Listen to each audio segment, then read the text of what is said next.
There, man, as long as you're not doing the singing, I think we're okay. Oh, yeah. As long as I'm not doing the singing, everybody will come to church. But we have everybody that we're going to have, you think?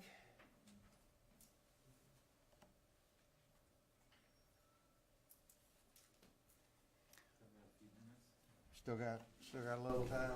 We don't want to eliminate anybody's opportunity to attend.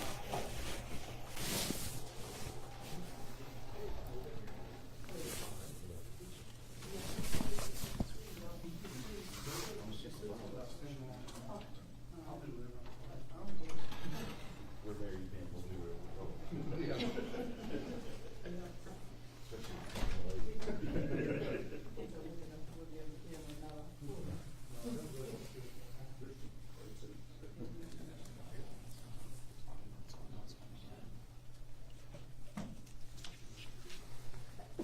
Paseo.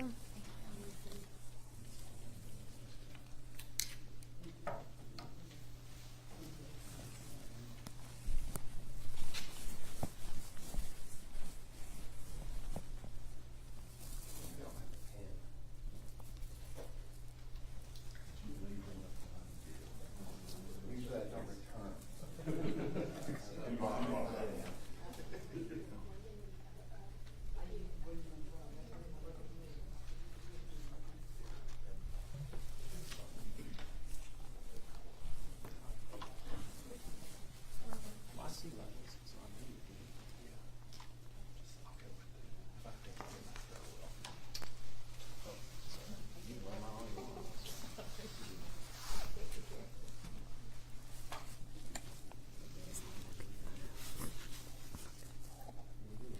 All right.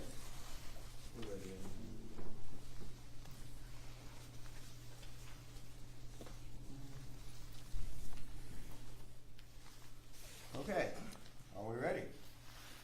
Okay, well, first of all, thank you all very much for coming. We appreciate you being here this morning. We'll get right into it. We're here to announce the formation of a working group. The underground fire near the city of Moody that has been going on for some time now and is approaching the time when it will be extinguished, brought to light a number of shortcomings in the ability of the state and the local agencies to respond to situations that are outside the normal regulatory scope.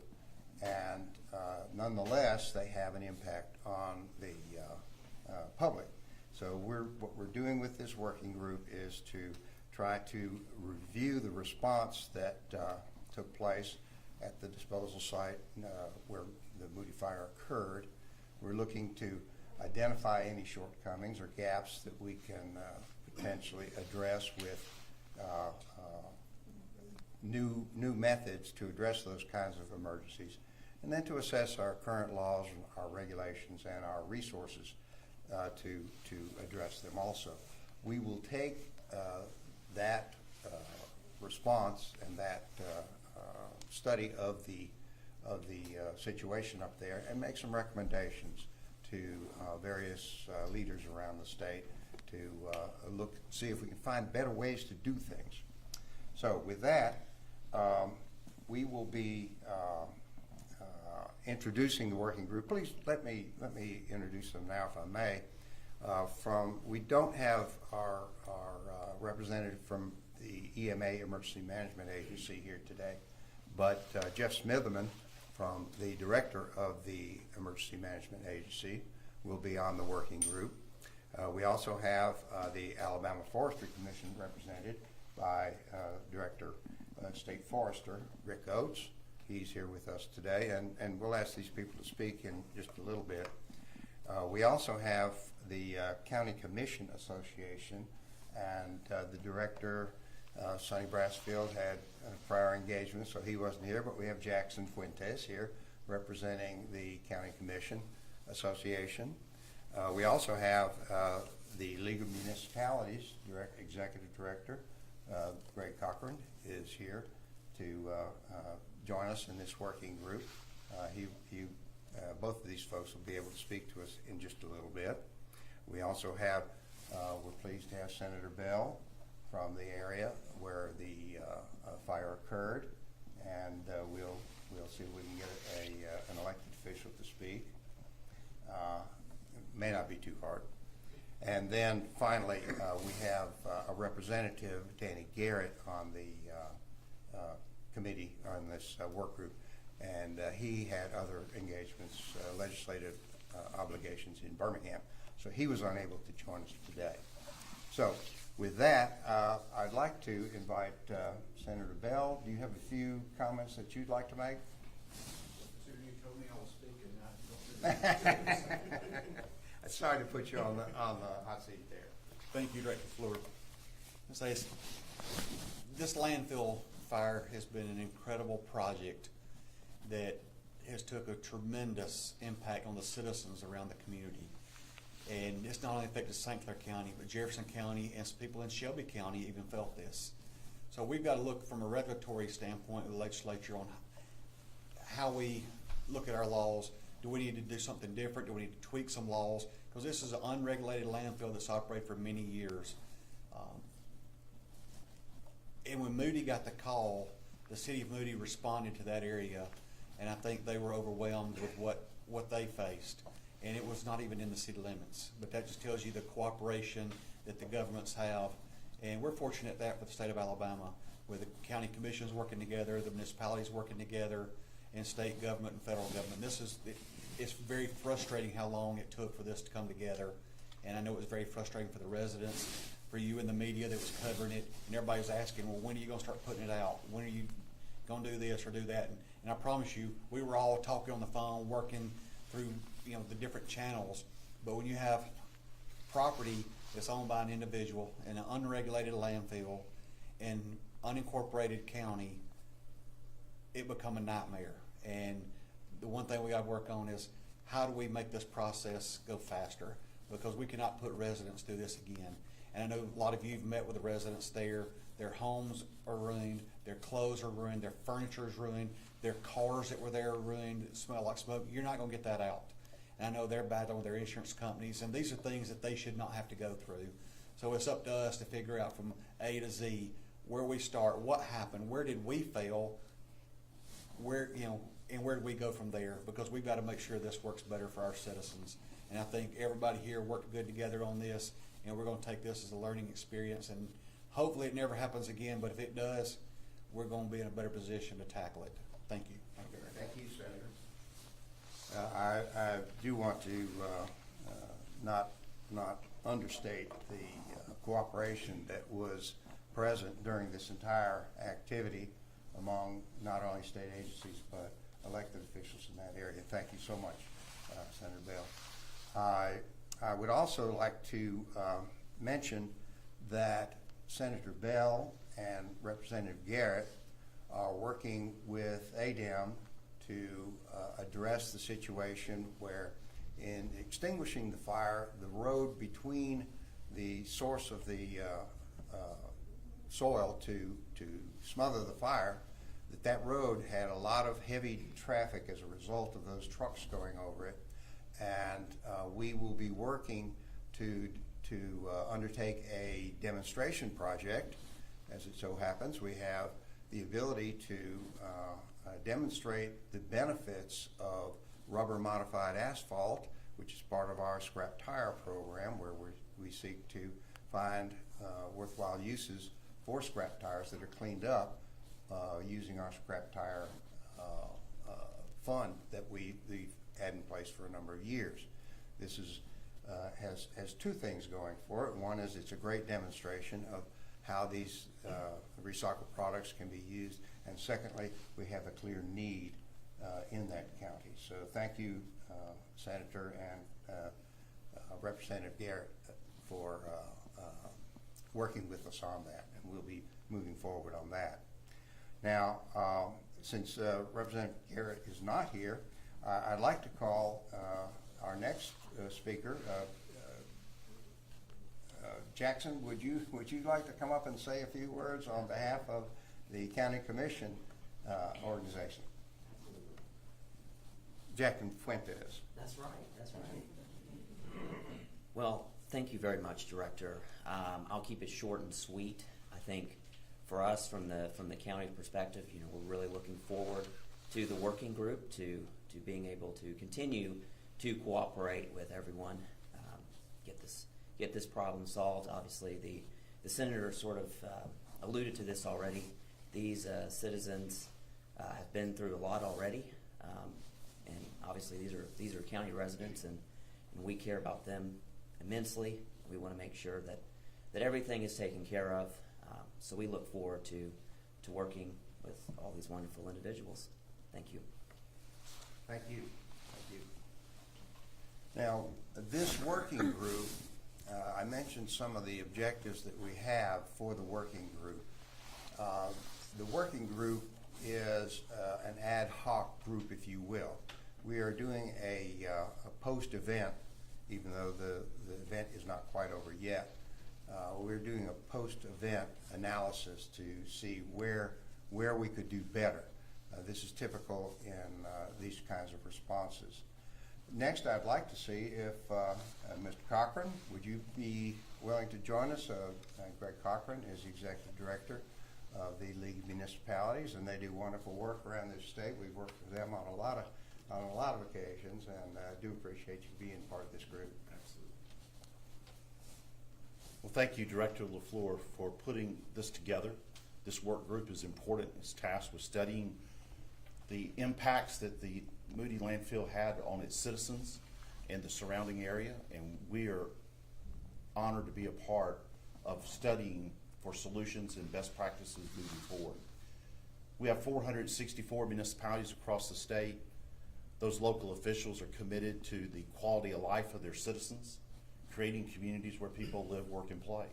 And so this is important that we take the lessons that we learned from the Moody fire and apply those as we move forward, whether it be man-made or natural disasters.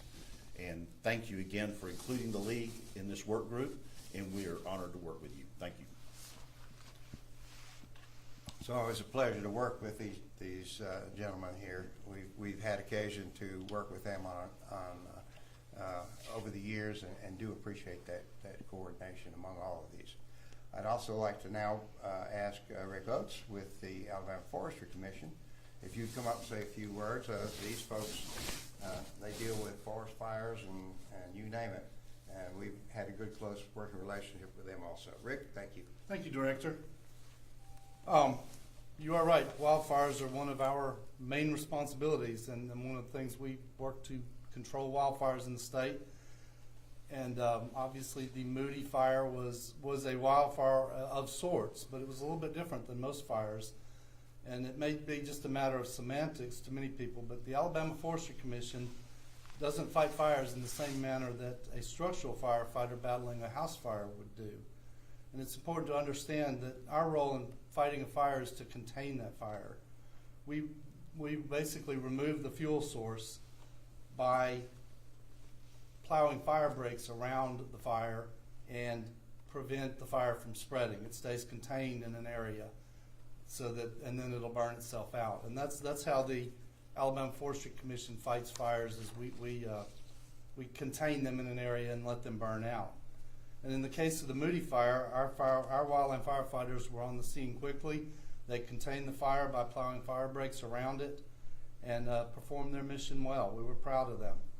Unfortunately, as our firefighting tactics don't allow us to put the fire out.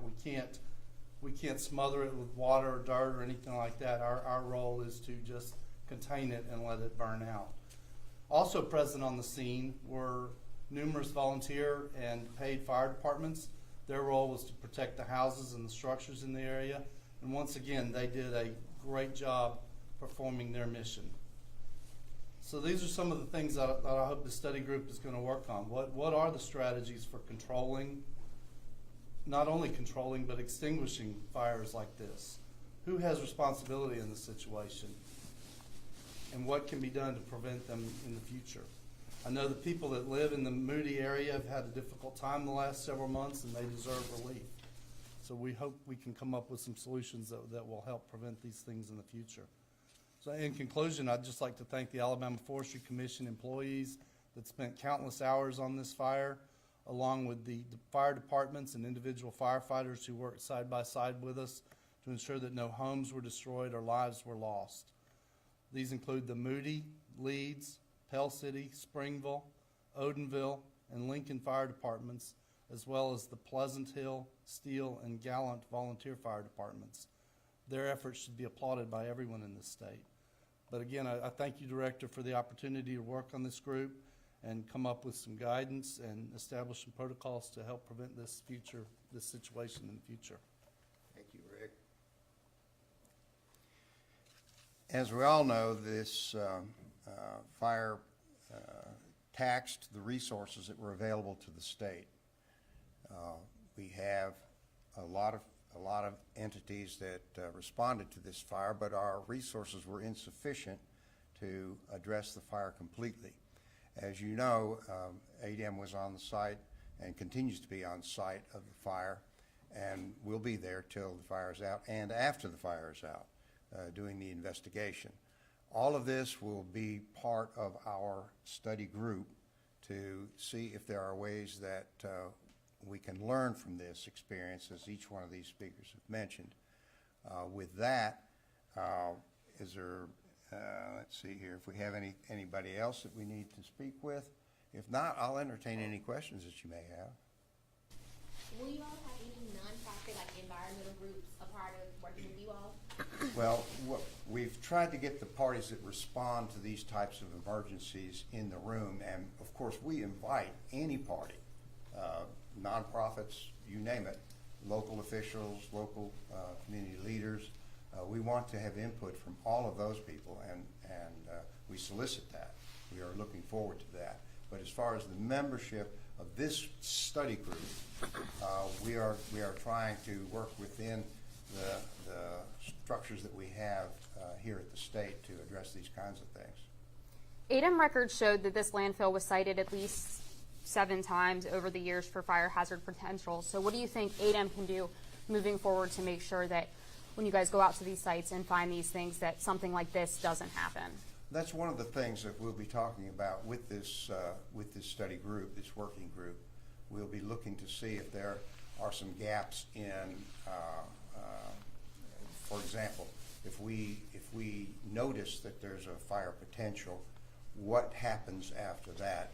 It's the responsibility of the owner-operator to address it, just like if you have fire hazards around your home. If somebody will let you know that they're there, it's up to you to try to address them. So we'll be studying that. We'll be working on that to see if there are some gaps that we can close there. You mentioned that we're approaching the time when this will be extinguished. Do you have any more details as to when that will be? It's somewhat of a moving target because the weather has an impact. Strangely enough, when it rains, it makes it more difficult to put the fire out because you have limited ability to put the soil on top and smother it. It's counterintuitive somewhat.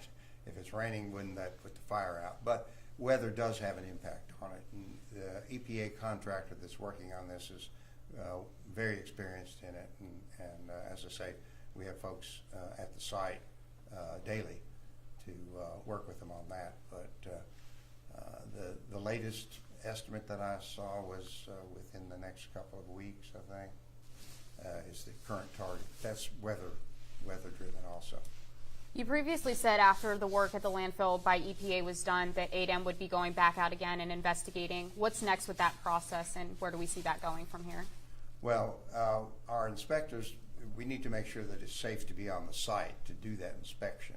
And when the fire is completed the work on the fire, that's when our folks will go out there. We have experienced scientists and engineers that do this sort of thing, monitoring water quality, those sorts of things that we do on a regular basis. But it will start when it's safe to be on the site. How often will this group be meeting, and will you be reporting the findings at any point?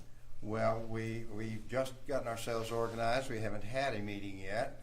These are, as you can well imagine, these people have a lot of obligations, so we'll be working on schedules for them And we will certainly look to keep the public informed on all that we do. ADEM, as you probably already know, is probably the most transparent of all the agencies of state government. You utilize it very often, our e-file system, where you can go and find every piece of correspondence with every regulated facility in the state. We regulate 35,000 facilities throughout the state, so it's quite a large source of information. But all that we do will be transparent, completely transparent.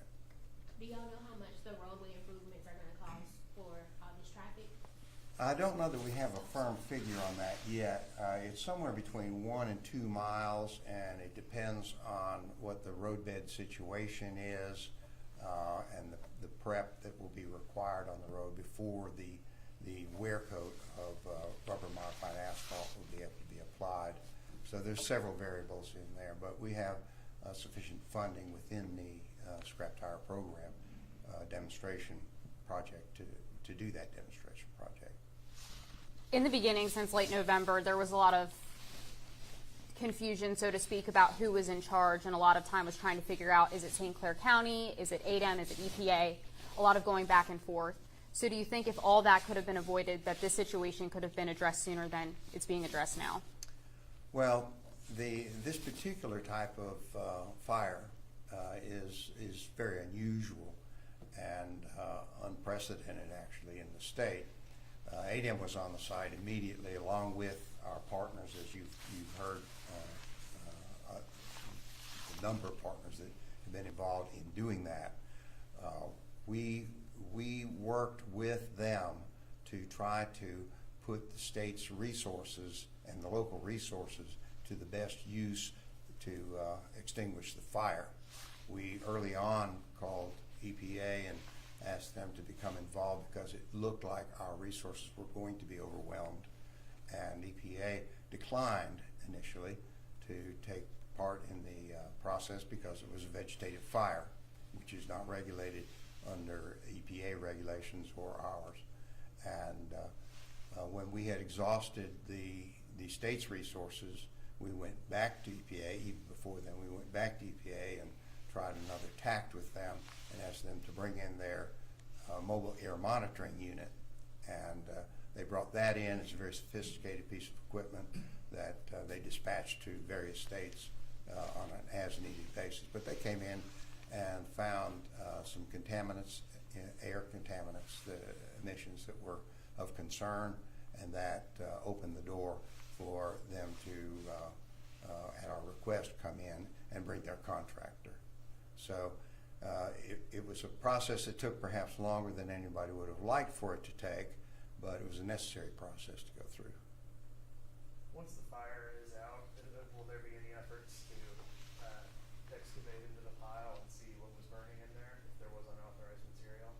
Well, I believe that remains to be seen. We don't want to recreate a problem that smothering of the fire.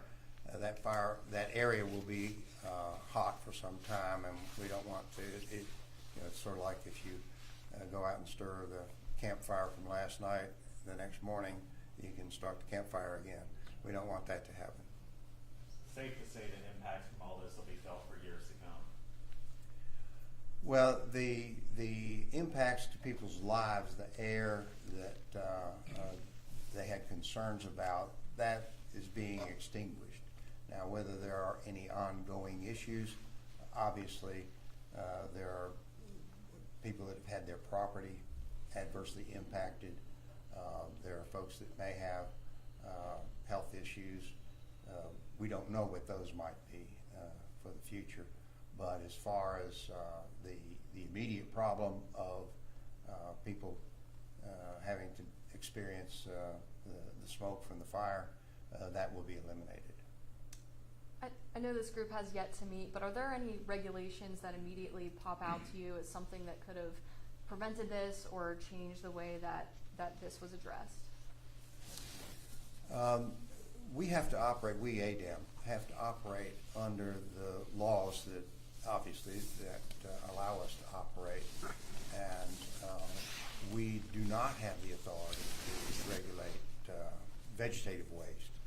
We're specifically prevented from regulating vegetative waste in the statutes that the state has. And that's one of the topics that we'll be discussing. Are there some things that we can do that can help address this sort of thing? Some people have expressed concerns and frustration about ADEM particularly and their transparency in the beginning of this process. Looking back on it now, do you think there's anything you or ADEM could have done differently to at least let these people know what's going on and the process that was happening and the conversations that were happening to get efforts on the ground to put this fire out? That's one of the things we'll address. Were there communication gaps? Obviously, in the middle of that firefight, a lot of people were focused on what can be done to alleviate the fire, and if there were some communication opportunities that were not taken, then that's one of the things that we'll certainly address. How soon could we see a change in legislation? Would it be this year or would it be in years to come? Well, we're just kicking off the process now, and that will have to be part of the natural result of what we're doing. We don't know how long it's going to take. We want to be thorough. We want to make sure that we've covered all of our bases, and whether it will be in this session of the legislature or if the legislature is going to be required to act in this matter, that's yet to be determined. Do you have any estimate as to how long this meeting process will take? It'll take however long it takes for us to air all of the issues. We don't want to put a deadline on it. We're all committed to doing what's necessary to make sure we address the entire situation. What's your message today to the people who have lived around the landfill? Some people still haven't even returned home, to those people that have been suffering throughout this entire process? Well, we certainly empathize with the situation they've been through. I wouldn't want it in my home, near my home. Nobody in this room would want that to happen near them. So we clearly understand the frustration. We understand the concern. We understand that the unknowns that they have to deal with.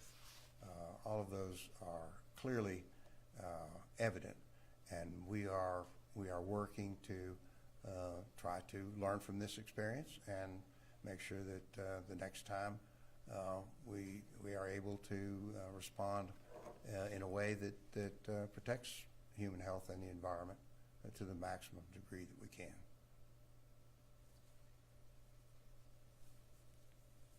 That it? All right. Well, y'all been kind of nice to me. I appreciate it. Thank you very much for coming. And I want to thank all the members of the